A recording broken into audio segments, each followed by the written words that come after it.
Ubaba usiqhubeleyo lenkonzo yokuqala unguvice wabashumayeli brand new from the box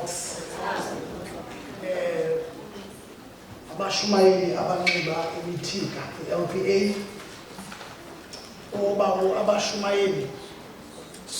abashumayeli obabo bonke omama bonke betyalike osisi obhuti amadodana abakhoyo ikwaya esikhokheleyo kusasa nje kamnandi abantwana abancinane iteens nayo wonke umuntu okhoyo endlini kaKristu mandibulise bazali ngelomfeni nomvukeli wethu uYesu igama ndithi bhotani bazali kuba ndiqinisekile abantu abaninzi siyaqala ukubonana ndicela ukuthi happy new year enkosi kakhulu Jambase enkosi Hlathi ngalomzuzu ngale mini yanamhlanje nami ndizokhonza apha kule society yasekhaya eJafta ukhe wathetha ke apha ngeNEP bazi sifunde indumiso before sithatha iNEP ndiyayidinga la NEP akhange ndilale kakuhle ngenxa plan khange ndilambise kakuhle so ngiyayidinga la NEP sikhawuleze sigoduke khange nditshintshe ke Jambase nabashumayeli ilizwi ngoba sisesiganekweni kule season nje Epiphany isizini yokuzikhila lokuzibonakalisa kukaYesu electionary ke pha iheading yayo ithi baptism of the Lord ukubhaptizwa kukaYesu sifunde izifundo ezibini kwi-Isaiah chapter 43 from verse 1 to verse 7 safunda ivangeli engcwele ngokubhalwa nguLuka isahluko sesesithathu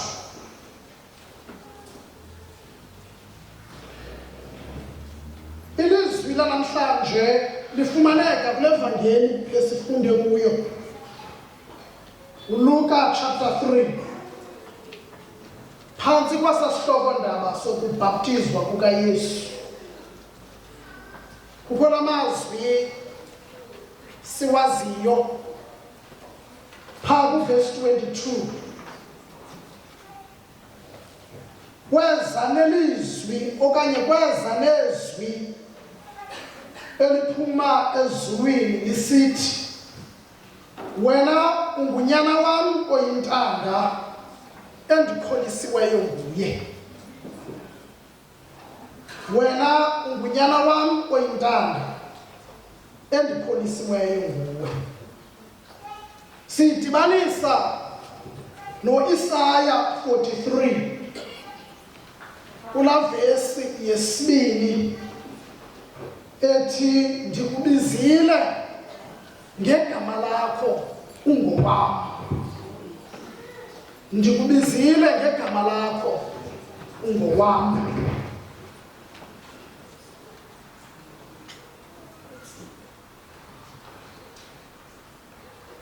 itheme yala sermon ndayithanda itheme Jambase webhodile ithi ngobhaptizo lukaYesu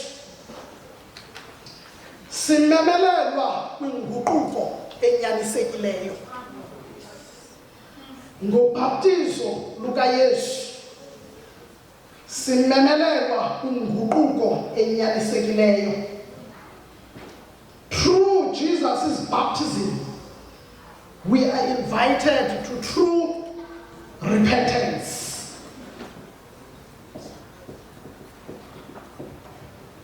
Mandikhawuleze ke ndingene endimeni sizokuthandaza.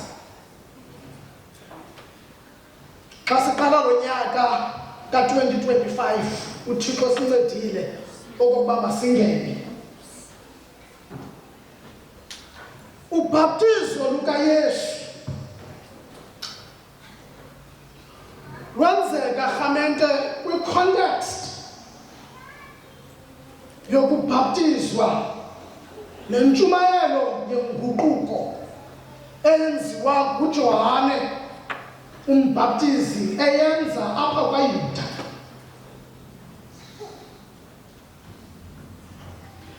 Ngobuluku yasibalisela okokuba ekubeni bebhaptiziwe abantu bonke, walandela uYesu naye wabhaptizwa. Nkosi.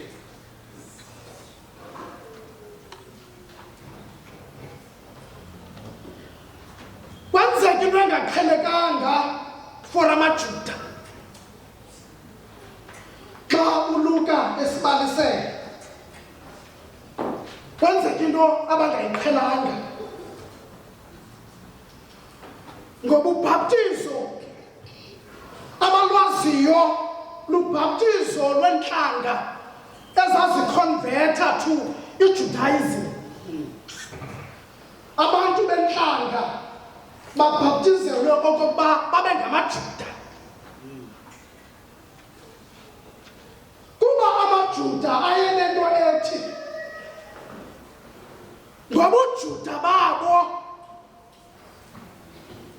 as a chosen nation bane-access kwiimfefe zikaThixo.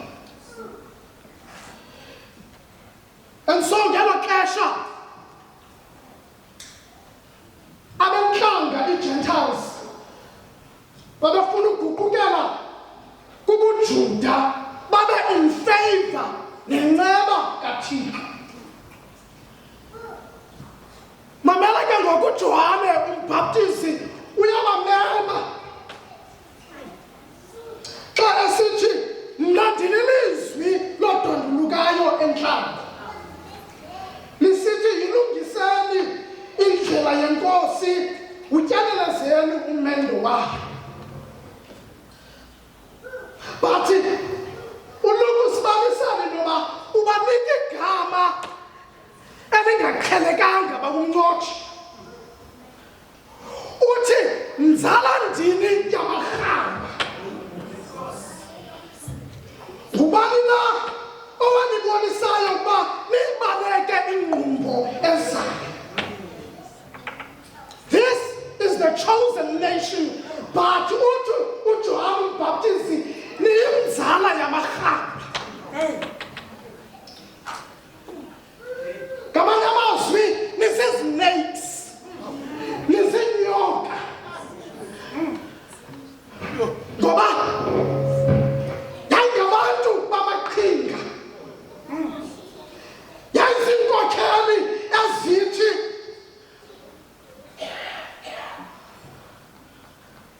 mamela le nto ndiyithethayo uyiyeke endiyenzayo. Oh wow. Izinkokheli ezinjalo, i-hypocrites, abantu abakhomba indlela bangayihambi. And so they are given this name, nzala ndini yamarhaba, xa ebamemela kubhaptizo. Into entsha abangayaziyo. Ngoba nditshilo okokuba kuba bengamaJuda bazithatha okokuba ifeyva kaThixo ihlala iphezu kwabo. Nokwesibini uthi uJohane ke sibalisele okanye uLuka xa esithi velisani ngoko iziqhamo eziyifaneleyo inguquko, uthi ningathi kuni sinobawo uAbraham, ngoba nantso ingxaki yesibini babenayo.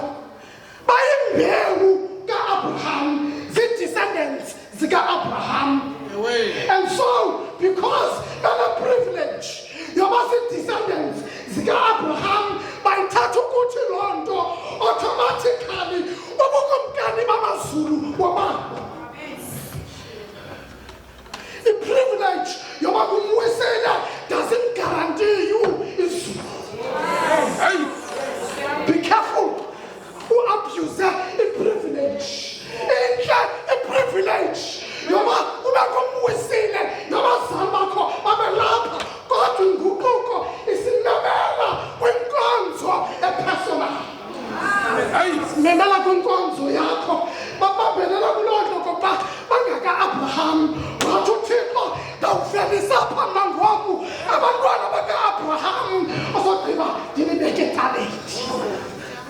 Ndinibeke ecaleni. Ngamanye amaxesha we fall into that trap.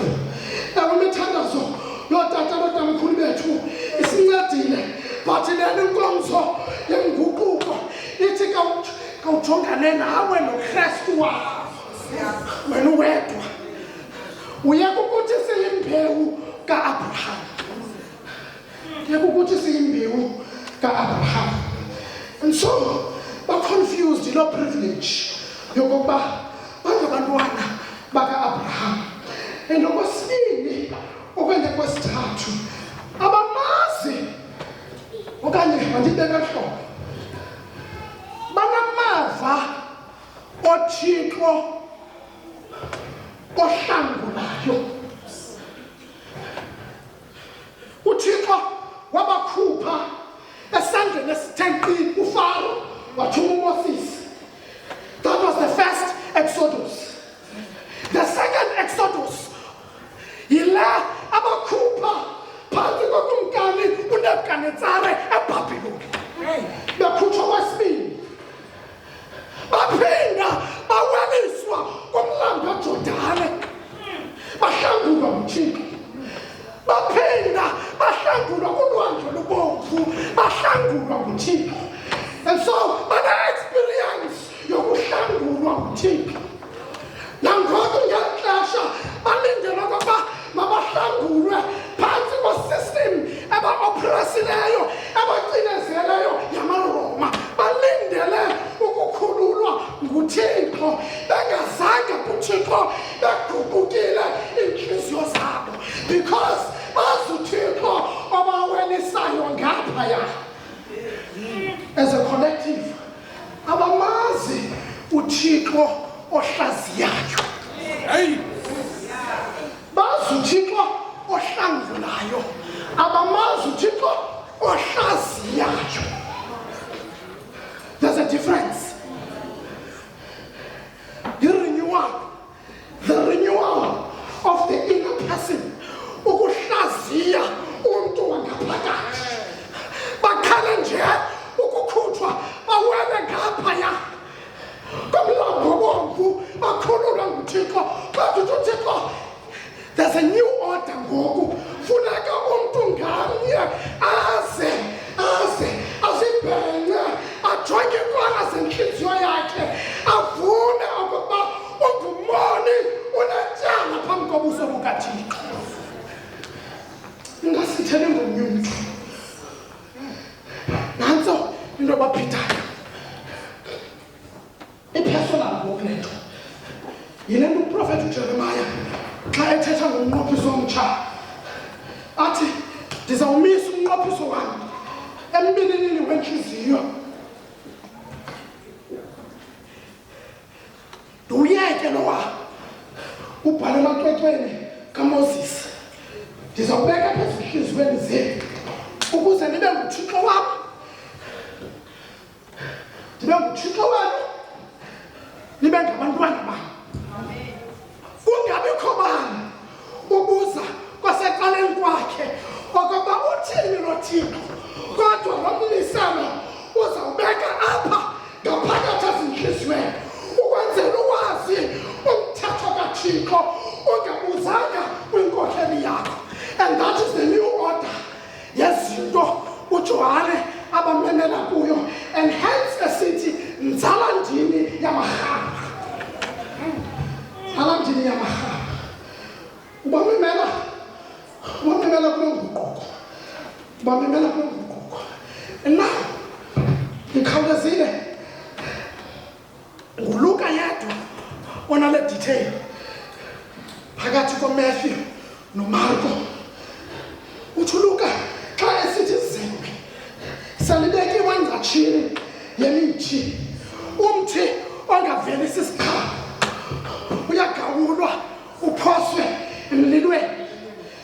And now uLuka mentions 3 groups, and ndifuna uzikhangele nawe kulaa group. Ndikhawulezile nguLuka yedwa othi xa ebamemela kwinguquko izihlwele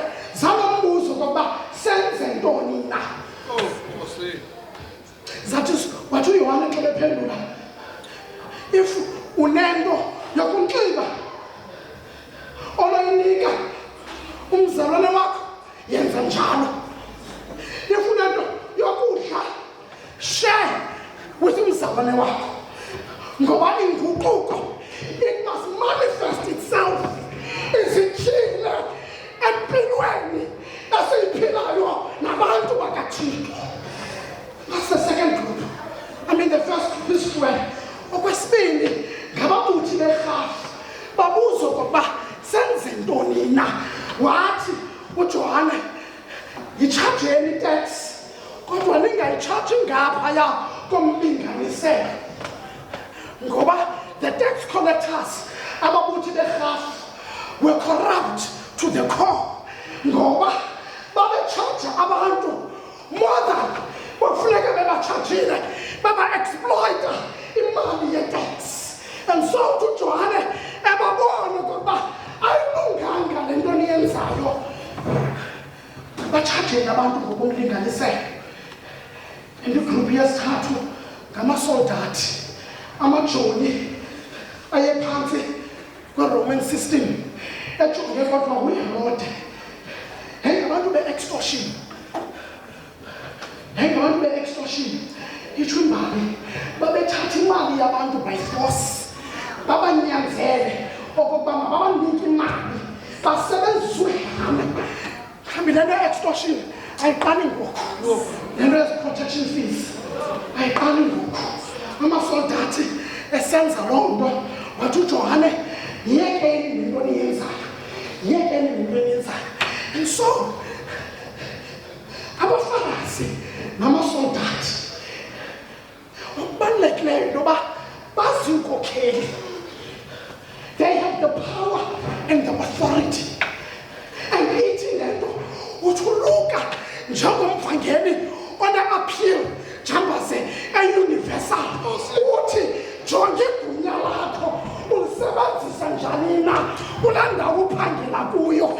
Into yenguquko ayipheleli apha ecaweni, but even in your profession awuabhyuzi bantu na ngenxa yegunya lakho na.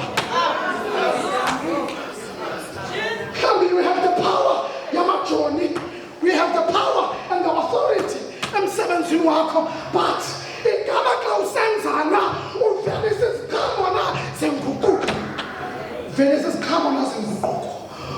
Utsho uLuka apha. And so find yourself kwezi gruphu zintathu. Sihlwele wonke umntu, yabela omnye umntu, umazi omnye umntu. Ababuthi berhafu, abantu bebene-authority, namasoldathi, amajoni, abantu babenegunya nabo. And so uthi uLuka kwigunya nabo ekuhlaleni nasecaweni, exercise igunya lakho ngendlela efanelekileyo. Exercise igunya lakho ngendlela efanelekileyo.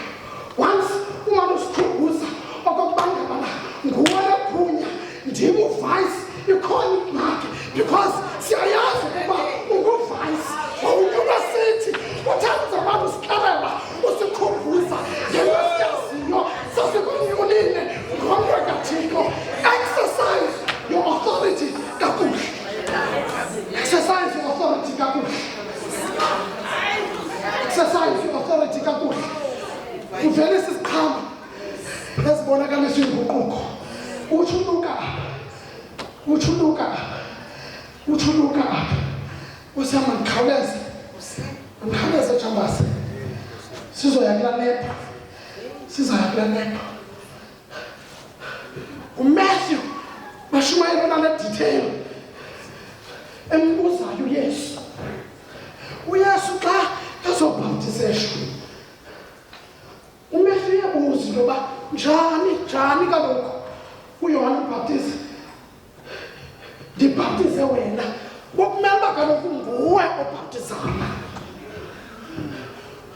Ngoba uYesu akanasono, uYesu akanatyala. But uthi uMatthew xa ebuza lo mbuzo, athi uYesu sifanele ukwenza njalo Ewe. ukuzaliseka bonke ubulungisa uzaliseka bonke ubulungisa masiyeke la ndawo masiyeke khamsa uya ngayo xa sibheka phambili but uLuka njalo sibendithandayo kulo chapter 3 xa ethatha ngobhaptizo lukaYesu ndithe ubhaptizo lukaYesu simemelelwa kwinguquko enyanisekileyo xa uYesu ebhaptizwa ethatha representa thina ingathi ngumona kuba kuselaphi thina okokuba singayi eluguqukweni lukaThixo olunyanisekileyo uthi kuLuka umenshini uLuka ezinkokheli uTiberiyo uKesare achaza uPilato igavana achaza uHerode achaza uAnas achaza uKayafa and what is common ngezinkokheli malujeyi is that they were corrupt babe engage with corrupt practices abantu abachazayo uLuka but uthi uLuka ke ngoku xa esithazo lo unyana wam oyintanda endikholisiwe nguye in the midst of ezinkokheli zecawa neenkokheli zalapha ekuhlaleni but uyadeklara uThixo ukuba lo unyana wam oyintanda endikholiweyo nguye ngamanye amazwi ithi le nto in the midst of corruption ithi thina akumele intoba we are identified nabantu abacorrupt neenkokheli zokuhlala neenkokheli zasenkonzweni awubhaptizwa in isolation ubhaptizwa within the community but kukho abantu abangahlambulukanga apha kwi-community but uthi uThixo you need to stand out we need to stand out ngoba thina sibizwa ngegama likaThixo sibizwa ngegama likaThixo phakathi kwenkokheli neziphathamandla zelizwe apha kugulethu kodwa xa abantu abangena kwecawa mabayazi abantu abangaphandle noba aba ngabanyulo abakaThixo abanyulo abakaThixo inkokheli zokuhlala zikhona zisiphethe kodwa thina siyazi okokuba we have been declared okokuba singonyana neentombi zikaThixo we are the sons and the daughters of the king umongameli nguThixo and so indlela okwenza yethu uthi kuLuka it must be different ngoba noba sinapha ekuhlaleni sinapha ehlabathini kodwa uthomnye umbhali asingobehlabathi ngamanye amazwi singalandeli indlela ihlabathi elenza ngayo siyazi eyethu agenda neyethu mandate umnotho okokuba thina singabanyulo abakaThixo ewinkokheli ezisijikelezileyo zokuhlala mhlawumbi nezenkonzo zinendlela ezihambayo nje kodwa thina we have been declared okokuba singonyana bakaThixo esithi umprofethi uIsaya ndikubizile ngegama lakho ngowam and so ubhaptizo lukaYesu luthetha ntoni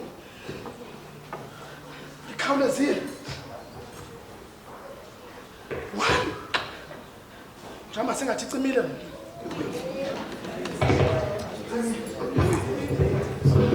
one we get to be connected with Jesus simanywa kwakhona nezulu ngoba kaloku xa isono safikayo phakathi komntu noThixo sahlula umntu noThixo and so uYesu ngokubhaptizwa kwakhe ngokuthatha ubume bomkhonzi athi uPawulos ebhalela ibandla laseFilipi kwaza ngathi ukulingana noThixo kulixhoba, kodwa wathi ekwimo efunyanwa njengomuntu wasihluba, walulama, wathobeka, elulamela ukufa kwasemnqamlezweni. And so we assumed ingubo yethu ukuze so that now we can be reconnected to Yesu. Can be reconnected to Yesu. And okwesibili, uYesu uvuma ukubhaptizwa engembuye umuntu. It means uYesu wamkela ubuntu bethu. uYesu izulu lamkela ubuntu bethu. uYesu uzawuhamba indlela esizayihamba nathi.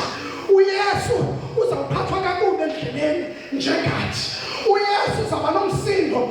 uYesu uzawudinwa. uYesu uzawunxanwa njengathi, kuba sizamnxanwa, sidinwe, siphatheke kakubi nakulo 2025. But we can identify with Christ. Kukho uYesu othathe ubume bethu, ubume bomuntu. And so ukulandelayo, he becomes our representative. Usimele uYesu. Usimele uYesu. Ngoba uThixo uzawuthi xa sijonga, asijonge through iliso likaYesu. uYesu ozaba sisiqamabushelo sethu xa sisona, sibe nomuntu i-advocate esisela izono zethu. And so uThixo akasijonge njengabantu abangcolileyo, kodwa sijonge through amehlo kaYesu ongenaso isono, ongenaso isono. So i-baptism ithatha ukutsho. And so okugqibela, xa uYesu ithatha ukuthi ongasentla uyakwazi ukuthobela ongaphantsi kunaye. Bekho le nto kuthiwa mutual respect, inhloniphano macala kumdala nakomncinci. Ngoba uYesu akumelanga intoba ubhaptizeshwa nguJohane, but uYesu uyazithoba esithi xa kufanelekile ndiyakwazi uzithoba phantsi komntu omncinci. Ndiyakwazi uzithoba phantsi komntu omncinci. Thetha ukutsho lobhaptizo lukaYesu kubekho i-mutual respect kulowo uyi-superior nakulowo ungaphantsi. And so that umntu ongaphezulu angathi ndingenza nantoni na kulowo ungaphantsi kunayo, ambambe nangephi na indlela, because uYesu uthathe ubume bomkhonzi wafana nami nawe, and he becomes our representative. He becomes our representative. Ndamthanda uIsaya xa ndizawuyeka. Ndamthanda uIsaya. Ndithe le nto i-personal, ayinanto yoba ungummusili okanye ungwakwabani, but xa singena ku-2025 uthi uThixo masizame uvuthulule, masizame uklina ikhabhathi zentliziyo zethu, ngoba kukho indlela ekufuneka siyihambile. Masijonge iintliziyo zethu. Uthi ke uIsaya, wena ndikubiza ngegama lam, ungowam. Akathi uMasirayeli uthi wena ndikubize ngegama sakhi, ndikubize ngegama noxolo, ndikubize ngegama lakho, mphuthumi ndikubize ngegama lakho, veliswa ndikubize ngegama lakho, andiswa ndikubize ngegama lakho, nokunto ndikubiza ngegama lakho. Ungowam wena, ungowam wena. Uthi uThixo ukubiza ngegama lakho makusamdaka akaquke uthi wena ndiyakwazi ndikubiza ngegama lakho, ndiyakwazi ndikubiza ngegama lakho. Uthi ke uIsaya, because majafta mahle kukho indlela ka-2025 ekufuneka ihanjiwe. Uthi naxa ningena emililweni asoze nirhawuke, ngoba mna ndiyamazi, ndingumsindisi wethu nawuphuma empilweni ningahawukanga uthi naxa ningena emanzini asoze nintwiliseleke because i-DNA yakho uzahamba 2025 it is informed by the fact that kukuthixo who-is in your corner kukuthixo secaleni lakho kukuthixo osidlayo ngawe esithi ndikubizile ngegama lakho bizile ngegama lakho bizile ngegama lakho uthi ndiyakwazi ndikubize ngegama lakho and le ndlela izaba namathafa izaba neenduna kufuneka zinyukiwe nanjengoko bezikhona ku-2024 ndakuweza nakulona u-2025 ndithi ungowam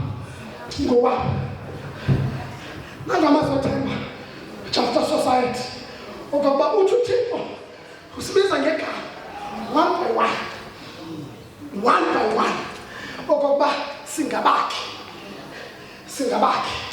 uthi uthixo uthi singabakhe so ke Jafta ngenani kulo nyaka ka-2025 nisazi ukuba amazulu have declared okokuba nina ningabakathixo noba u-2025 ufuna ukuniginya noSathana afuna ukunixelela otherwise kodwa yazini okokuba nina-DNA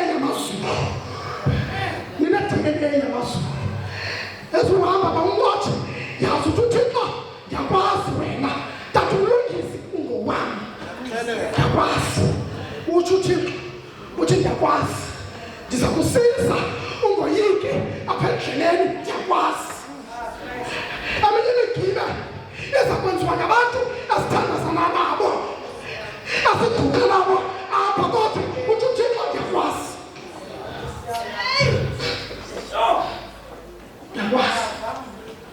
and so don't worry if wonke umuntu is not in your corner ngoba it's possible ukuba uzawuthi uhamba ku-2025 uhambe uzibone ngathi ulilolo uhamba wedwa when you feel abantu are not in your corner akubalulekanga okubalulekileyo who is in your corner uthixo osekoneni yakho ungafuni i-approval ne-affirmation ebantwini yazi okokuba kukuthixo okubize ngegama lakho wathi zakhe jambase hlathi ungowami Nkosi yami. sufuna le ndlela yakho ukuze bengathi indlela babona babantu ukucimba bazisihlobo zakho for whatever reason xa befuna ungahambi nawe kulungile awuzobathini kodwa qinisakile uba kukuthixo ohamba nawe uthixo ohamba nawe nakulo 2025 uthixo ohamba nawe uthixo ohamba nawe uthixo uyasibanga bamnqotshe uthixo uyasibanga yayazi ke mna lento yobanga yayazi lento yobanga mna ndingumzukulwana mna worhate yomthimkhulu ondlebile zombini uthi uthixo ungowami bizile ngegama lakho and so ndingumzukulwana wokuqala kwisicelo witness mahluzi isinyanya sibizwa ngegama bawujeremaya isinyanya sithi sicelo xa bethatha amakhatini bathi sicelo mfondini athi usicelo unomahlubi akasoze abe nomntana ndikhona athi usicelo akasoze unomahlubi abe nomntwana ndikhona ndinguyise mfowam ndinguyise mkhulu ndikubizila ngegama lakho ungowami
kusukela ka-2025 uyazi okokuba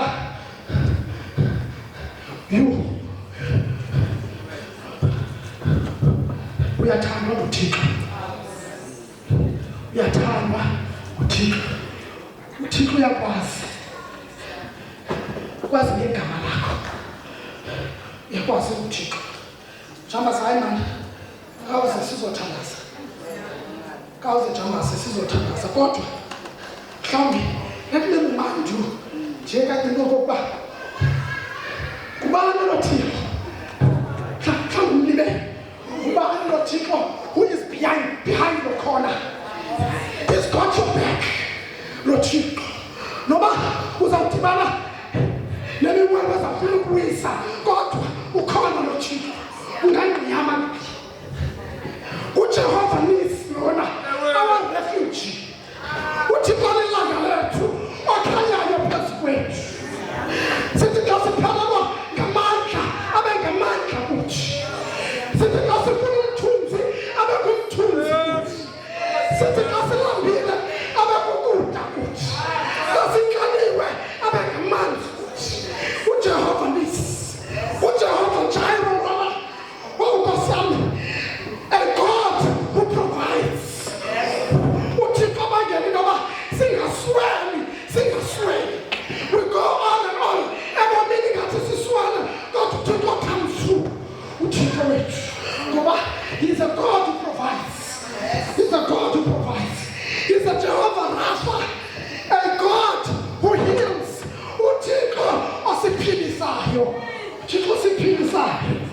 Kwizinonda zeminyaka ngeminyaka kodwa uThixo asipholise. uThixo ngoba uThixo uyasivina.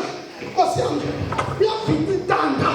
uThixo sithi izilonda zeminyaka ngeminyaka kodwa uThixo afika zivine.